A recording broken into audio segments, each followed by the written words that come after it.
En lo alto de Madrid, donde el aire invernal es enrarecido y cortante, descansa un restaurante que es menos un lugar para comer y más un escenario para la exhibición del poder. Situado en la terraza de un hotel de lujo con vistas a las luces palpitantes de la Gran Vía, el ambiente es una sinfonía de tonos sobrios y fríos.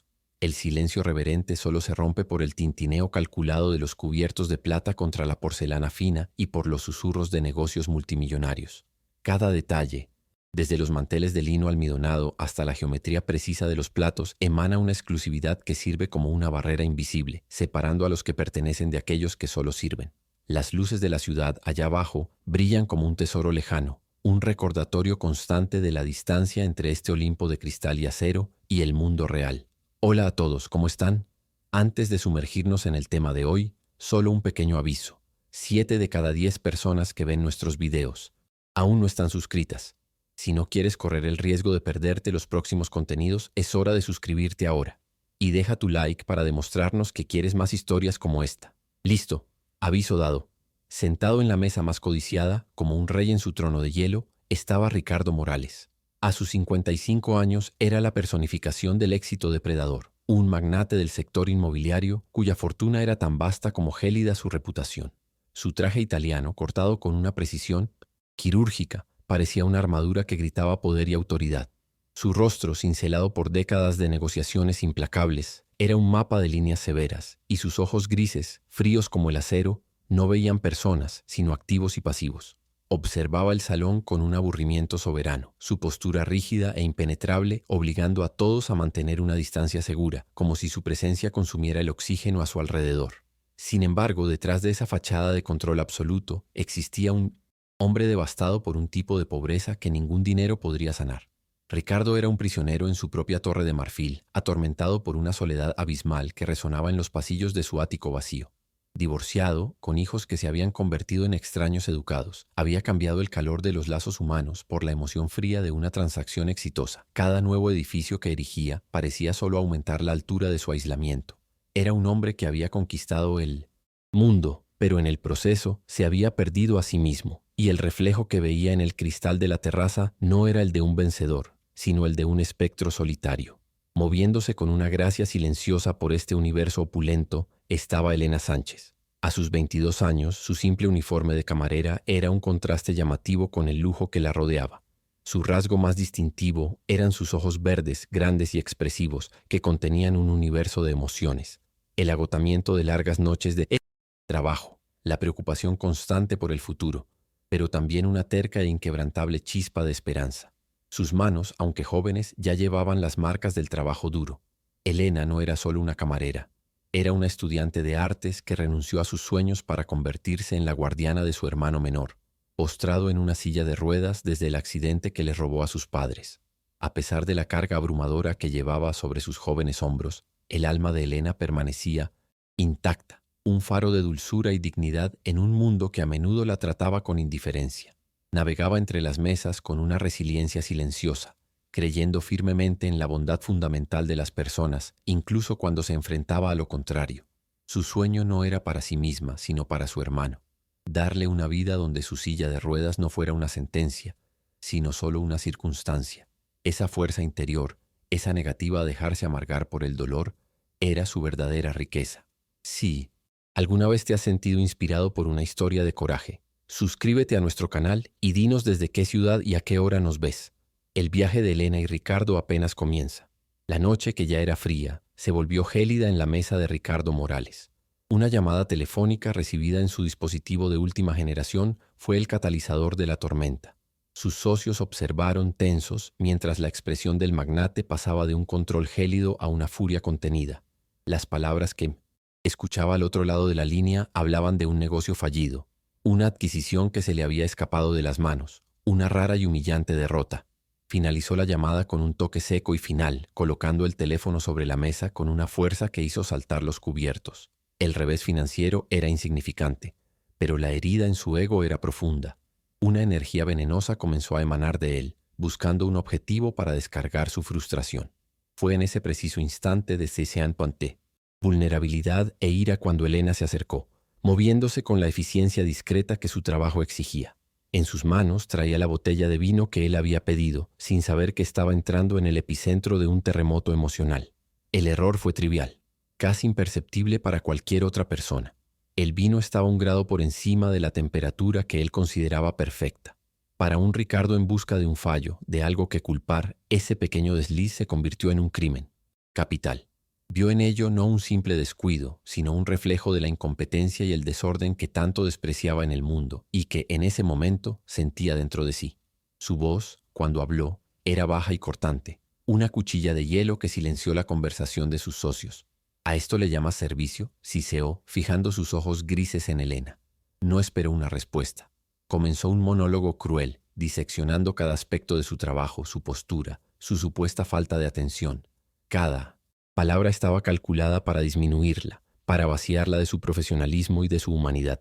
Sus invitados, hombres poderosos acostumbrados a su brutalidad en los negocios, ahora se removían en sus sillas, incómodos por presenciar esa crueldad aplicada a una joven indefensa.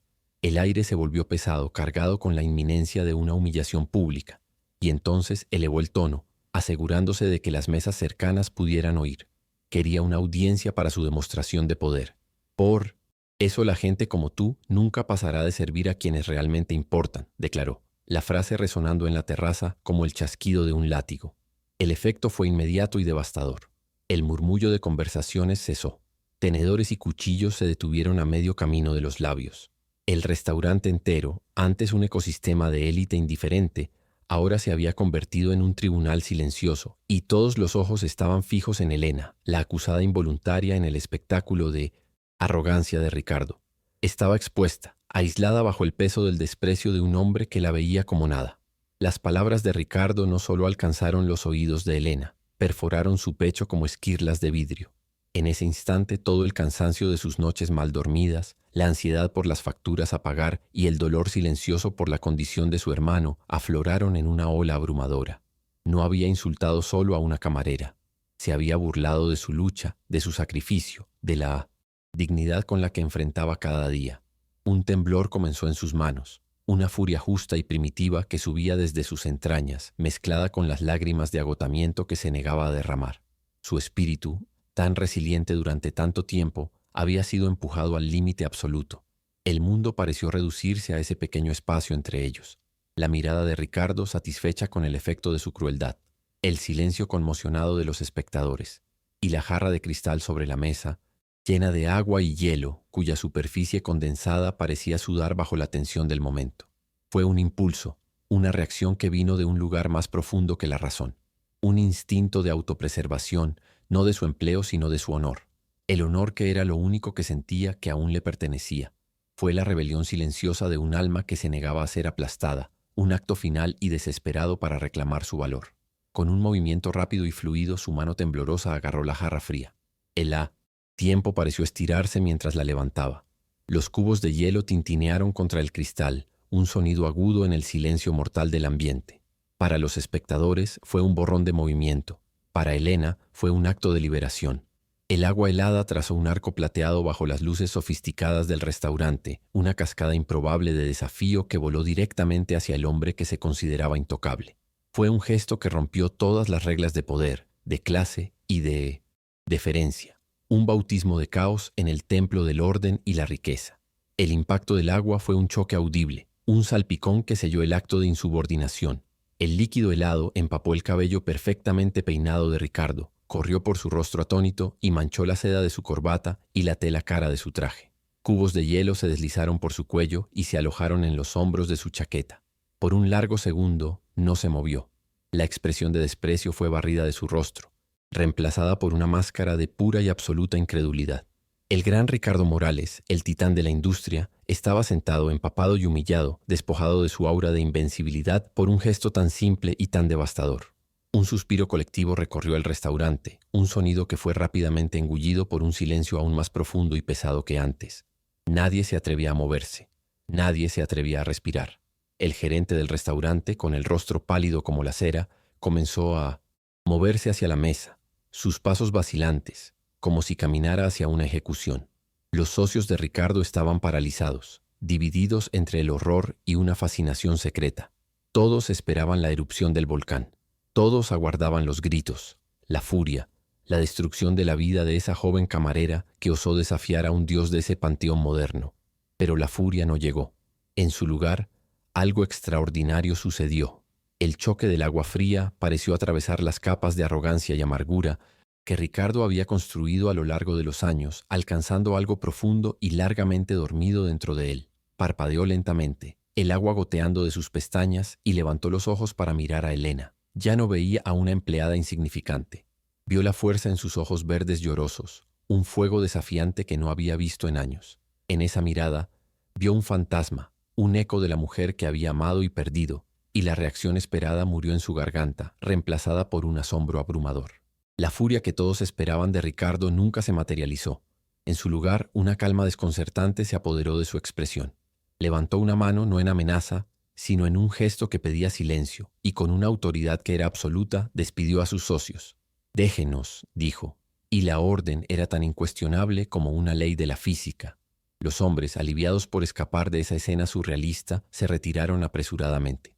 Ahora, en el centro del restaurante silencioso, solo quedaban Ricardo, todavía empapado, y Elena, de pie, preparándose para el golpe final. Fue entonces cuando hizo lo impensable. Mirándola directamente, su voz desprovista de ira simplemente ordenó: «Siéntese». Elena permaneció inmóvil, el cuerpo rígido por la adrenalina y el miedo. La jarra vacía, que antes parecía un arma, ahora se sentía pesada y tonta en su mano. ¿Sentarse? La orden no tenía sentido. Su mente, un torbellino de pánico, proyectaba escenarios terribles, una humillación más lenta y calculada, una trampa para que pudiera destruirla con más refinamiento. Esperaba gritos, insultos, la llegada de la policía, cualquier cosa, menos esa invitación tranquila y extraña para unirse a él en la escena del crimen que ella misma había cometido. Cada fibra de su ser le gritaba que corriera, que huyera de ese hombre y de su poder impredecible. En ese vacío de vacilación, el gerente del restaurante vio su oportunidad de actuar. Corriendo hacia la mesa, el rostro contorsionado en una máscara de disculpas, Serviles se inclinó ante Ricardo. «Señor Morales, le pido 1000 perdones. Esta persona no representa el estándar de nuestro establecimiento». Luego, volviéndose hacia Elena con un desprecio venenoso, escupió las palabras que ella ya esperaba. «Estás despedida. Recoge tus cosas y desaparece de aquí ahora mismo». Profirió la sentencia con la certeza de que estaba ejecutando la voluntad del magnate, tratando desesperadamente de apagar el incendio y salvar la reputación de su restaurante. Para el asombro absoluto del gerente, Ricardo levantó la mano nuevamente, esta vez con una impaciencia fría que paralizó al hombre en medio de su furia. «Ella no va a ninguna parte», dijo Ricardo, el tono bajo, pero cargado de una amenaza inconfundible. La mirada que le lanzó al gerente fue suficiente para hacerlo retroceder un paso, el sudor brotando en su frente. El poder de Ricardo no necesitaba volumen. Era una fuerza de la naturaleza. Ignorando por completo al empleado, humillado volvió su atención a Elena, y su voz se suavizó, solo lo suficiente para llevar un peso diferente. «Por favor, siéntese». Movida por una fuerza que no era la suya, quizás el puro agotamiento o el shock de la situación, Elena finalmente obedeció. Sus piernas temblaban mientras apartaba la pesada silla y se sentaba frente a su verdugo. La escena era un cuadro surrealista. La opulencia del restaurante, las decenas de pares de ojos curiosos, el hombre más poderoso de Madrid con el traje, arruinado por el agua, y la joven camarera que había causado todo aquello, sentada como una invitada de honor. El silencio era tan denso que parecía tener una forma física, presionándolos desde todos los lados mientras el mundo esperaba el próximo movimiento de esa pieza de teatro del absurdo. Ricardo no la acusó, no exigió una disculpa.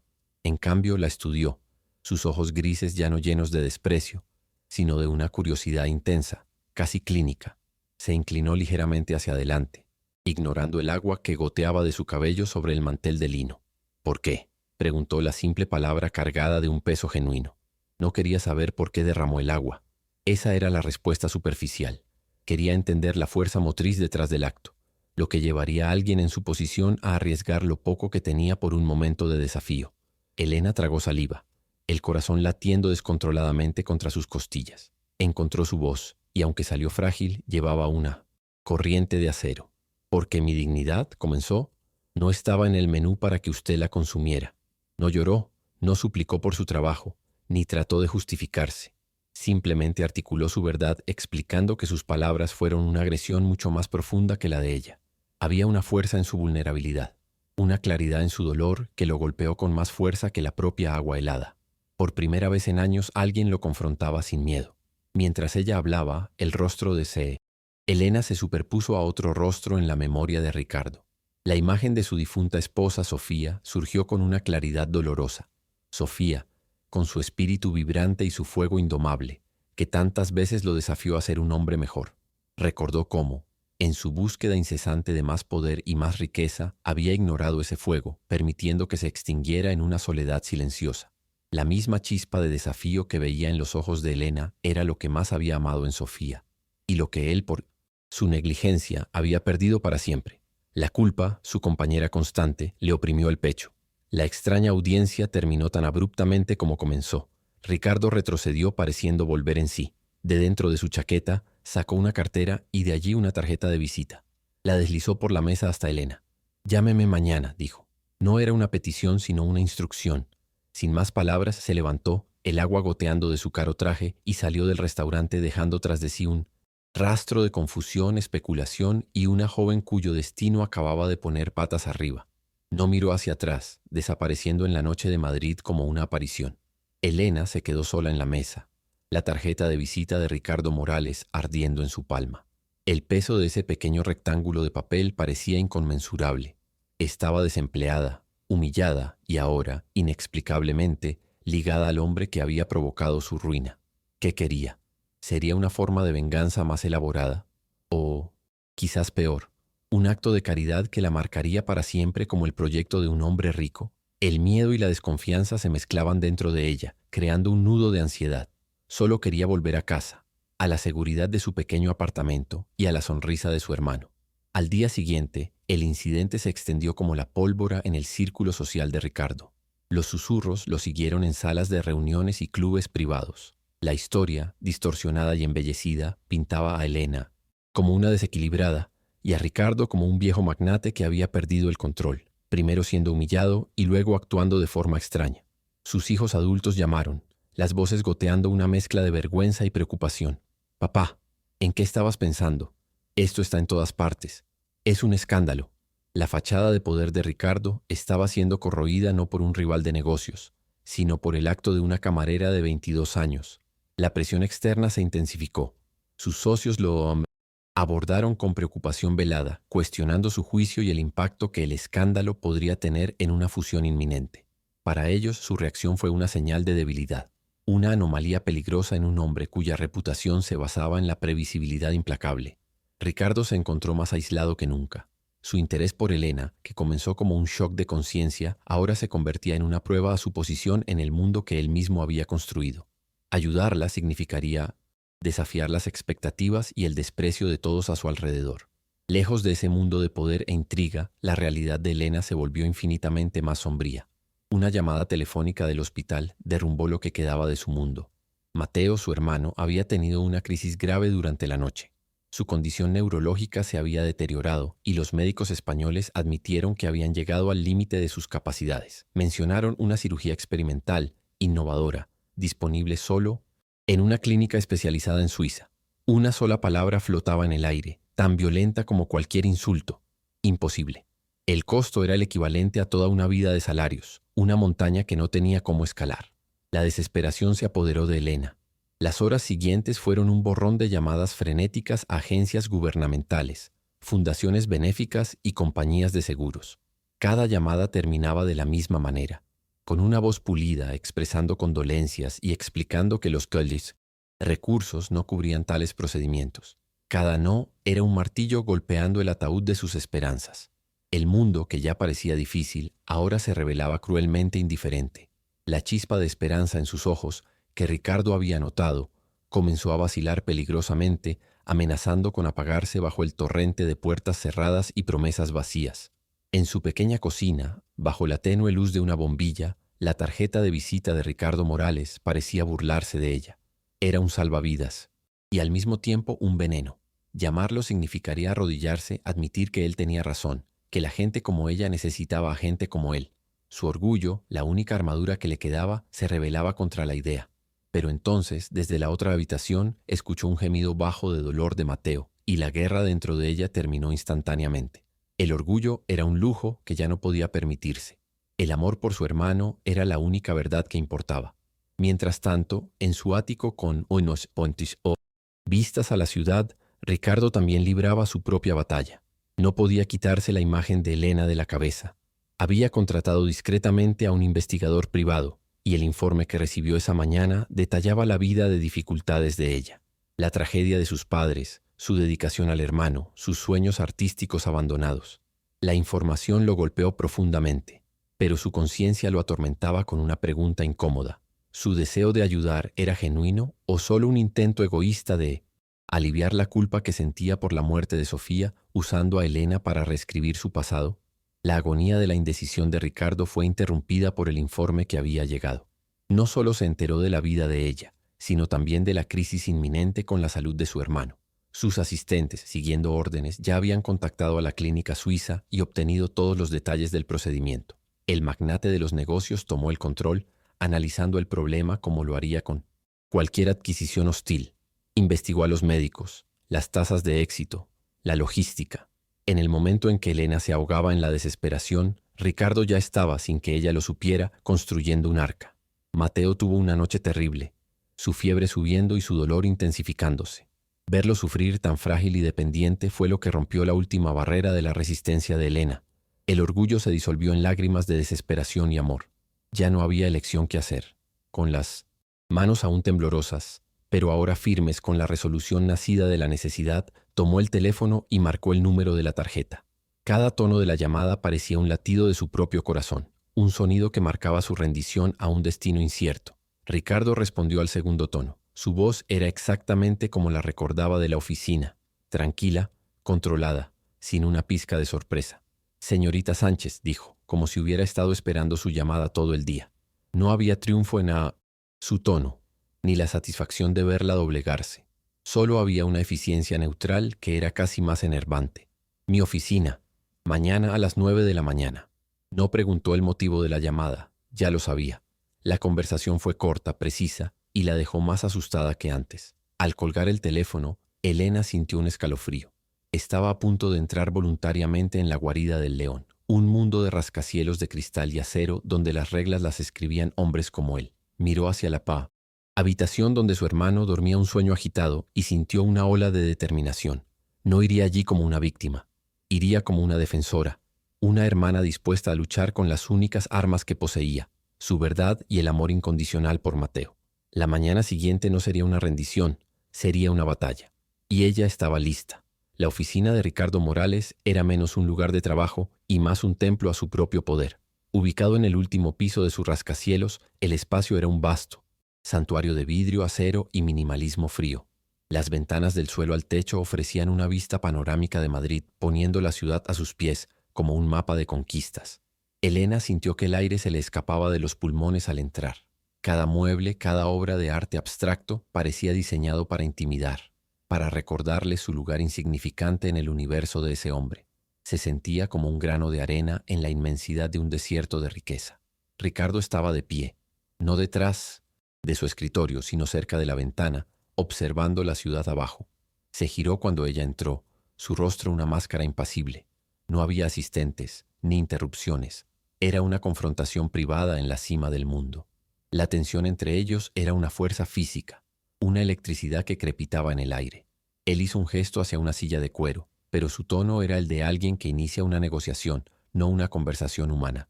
«Señorita Sánchez», comenzó, la voz formal. «Imagino que está aquí para discutir los términos de una compensación por el desafortunado incidente». En ese momento algo dentro de Elena se solidificó. La combinación de su dolor desesperado y la arrogancia fría de él encendió una llama dentro de ella. No se movió hacia la silla. En cambio, dio un paso adelante, el sonido de sus zapatos modestos resonando en el suelo de mármol. «No vine por su dinero, señor Morales», dijo, la voz clara y firme, sorprendiéndose a sí misma. «Vine porque usted me dio una lección sobre el poder, y me gustaría saber si realmente entiende lo que significa». La audacia de su pregunta quedó suspendida en el aire, una afrenta directa a su autoridad. Él la miró, la mandíbula sutilmente apretada, pero ella no retrocedió. ¿Tiene el poder de humillar a una camarera? ¿El poder de comprar edificios? ¿El poder de hacer temblar a hombres importantes con una llamada telefónica? Pero ¿tiene el poder de arreglar lo que está roto? ¿Tiene el poder de dar esperanza a alguien que no tiene nada más? Las lágrimas que contenía comenzaron a correr por su rostro, pero su voz no vaciló. Mi hermano Mateo se está muriendo. Su fortuna puede comprar esta ciudad entera, pero ¿puede salvar su vida? Ese es el verdadero poder, y usted no tiene idea de lo que es. Las palabras de ella lo golpearon con la fuerza de un golpe físico. Cada frase era una acusación, no de su crueldad, sino de su impotencia. Por primera vez la armadura de Ricardo Morales se resquebrajó. La compostura en novice. Su rostro se desmoronó, reemplazada por una vulnerabilidad impactante. Vio en sus lágrimas no una debilidad, sino una fuerza que él nunca había poseído. Ella no estaba pidiendo, estaba enseñando, le estaba mostrando lo pobre que realmente era. El recuerdo de Sofía, consumiéndose en una cama de hospital mientras él cerraba otro negocio, volvió con una fuerza abrumadora, y tuvo que apoyarse en la mesa para no caer. Fue entonces cuando el gran magnate se quebró, rodeó la mesa que lo separaba de Maesotin, ella, eliminando la barrera de poder entre ellos. Sus ojos, antes fríos como el acero, ahora brillaban con lágrimas no derramadas. Tiene razón. Su voz salió ronca, un susurro rasgado por el dolor. No sé nada sobre el poder. Pasé 55 años construyendo un imperio de cosas y a la única persona que importaba, la dejé morir sola. La confesión lo sacudió. Esa noche en el restaurante cuando me arrojó esa agua, fue lo primero real que sentí en una década. No me humilló, me despertó. Se dio la vuelta y caminó hacia su escritorio, pero en lugar de una chequera, tomó una carpeta de cuero. La abrió frente a ella. Dentro no había contratos, sino informes médicos, correos electrónicos intercambiados con los mejores neurocirujanos de Europa y un itinerario de vuelo detallado a Ginebra. Sé lo de Mateo, dijo suavemente. Sé lo de la cirugía. Hablé con el doctor Alemán esta mañana. Los está esperando. Un jet privado está listo en el aeropuerto. Todo está arreglado. La solución que presentó no era solo dinero. Era acción, planificación, una implicación completa y abrumadora. Ricardo levantó los ojos de la carpeta y la transformación fue completa. La arrogancia había desaparecido, reemplazada por una humildad cruda y suplicante. No voy a pagar solo por todo, Elena. Quiero ir con ustedes. No puedo arreglar mi pasado. No puedo traer a Sofía de vuelta. Pero puedo estar allí, no como un benefactor, sino como alguien que necesita recordar cómo ser humano. Respiró hondo y las palabras finales vinieron de un lugar de profunda vergüenza. Perdóneme, no por lo que dije en el restaurante. Perdóneme por el hombre en que me convertí. Un silencio absoluto llenó la habitación. El único sonido era la respiración temblorosa de Elena y el zumbido distante de la ciudad allá abajo, que parecía pertenecer a otro universo. Miró al hombre frente a ella, un extraño renacido de las cenizas de su propia arrogancia. Las lágrimas ahora corrían libremente por su rostro, pero ya no eran de dolor o ira, sino de un shock tan profundo que la dejó sin palabras. Vio la verdad en sus ojos, la agonía de un alma arrepentida, y sintió que el peso de su propio juicio se disipaba. ¿Te está gustando esta historia? Deja tu like y suscríbete al canal. Ahora continuamos con el video. Finalmente, después de un momento que pareció una eternidad, Elena logró encontrar su voz. No fue una declaración ni un discurso de agradecimiento.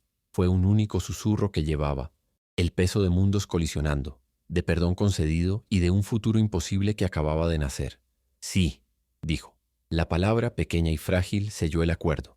No era un acuerdo de negocios, sino un pacto humano forjado en el dolor y la esperanza. En ese instante, en lo alto de Madrid, dos almas rotas, una rica y otra pobre, comenzaron el viaje de sanarse mutuamente. El viaje a Suiza fue un viaje silencioso, suspendido entre el miedo y una frágil esperanza. Ricardo Morales, el hombre que comandaba imperios con una llamada telefónica, se convirtió en una presencia tranquila y constante en los pasillos estériles del hospital. No ofrecía consejos de negocios, sino café en las largas noches de vigilia. No hablaba de ganancias, sino que escuchaba a Elena hablar sobre los sueños de Mateo. Durante las horas tensas de la cirugía, no eran un magnate y una excamarera, sino dos personas unidas por la preocupación por un niño. Cuando el cirujano finalmente apareció, el rostro cansado pero sonriente, y pronunció la palabra éxito, el alivio que inundó la sala fue un lazo más fuerte que cualquier contrato, forjado en el fuego de la vulnerabilidad compartida. De vuelta en Madrid, la promesa de Ricardo se desarrolló de una manera que Elena jamás podría haber soñado. No le ofreció un cheque como forma de cerrar el asunto. En cambio, le reveló los planes para la Fundación Sánchez de Artes, una institución totalmente financiada por él, con la misión de descubrir y patrocinar a Plisionai, jóvenes artistas de bajos ingresos que, como ella, poseían talento pero carecían de oportunidades. Y entonces le ofreció lo único que el dinero no podía comprar: un propósito. No quería que trabajara para él. Quería que liderara la fundación para que su empatía, su visión y su resiliencia pudieran transformar la vida de cientos de otros. Poco a poco, una nueva e improbable forma de familia comenzó a florecer. Ricardo, Elena y un Mateo en franca recuperación formaron un trío unido por el respeto mutuo y por un afecto genuino. Se convirtió en un mentor para ambos, animando a Elena en su nuevo rol y compartiendo con Mateo historias de un mundo que el niño solo veía en los libros. Esta recién descubierta capacidad de conexión inspiró a Ricardo a dar el paso más difícil de todos: buscar a sus propios hijos. Los encontró no con la autoridad de un padre, sino con la humildad de un hombre que pedía una segunda oportunidad, listo para escuchar y reparar los puentes que su ambición había quemado. 2 años después, en la noche de inauguración de la primera galería de arte de la Fundación, el aire vibraba con música, risas y el olor a pintura fresca. El lugar estaba lleno de jóvenes talentos cuyas vidas habían sido transformadas. Ricardo estaba allí, no como un patrón distante, sino en medio de la multitud, riendo de una broma con Elena y Mateo, que ahora caminaba con la ayuda de aparatos ortopédicos. En un momento de caos, un artista joven y nervioso tropezó, derramando accidentalmente un poco de pintura azul en la manga de la camisa blanca y cara de Ricardo. El chico se congeló aterrorizado. Pero el Ricardo de antes se había ido. Simplemente sonrió, puso la mano en el hombro del joven y dijo con amabilidad: «No te preocupes, a veces una mancha es solo el comienzo de una obra de arte». Ese día, Ricardo Morales aprendió que el verdadero legado de un hombre no se mide por la altura de los edificios que construye, sino por la profundidad de las vidas que toca. Descubrió que la verdadera fuerza no reside en el poder de humillar, sino en el coraje de ser vulnerable y en la disposición para reparar. La historia de Ricardo y Elena no es sobre cómo el dinero puede salvar una vida, sino sobre cómo un único acto de dignidad puede despertar la humanidad en el corazón más endurecido, demostrando que la mayor inversión que podemos hacer no está en el mercado de valores, sino en el alma de otra persona. ¿Alguna vez has hecho un acto de bondad que cambió una vida? Deja un like si crees que el amor es más poderoso que cualquier riqueza. Suscríbete para más historias de segunda oportunidad. Comenta: la dignidad no tiene precio, si tú también crees en la bondad humana.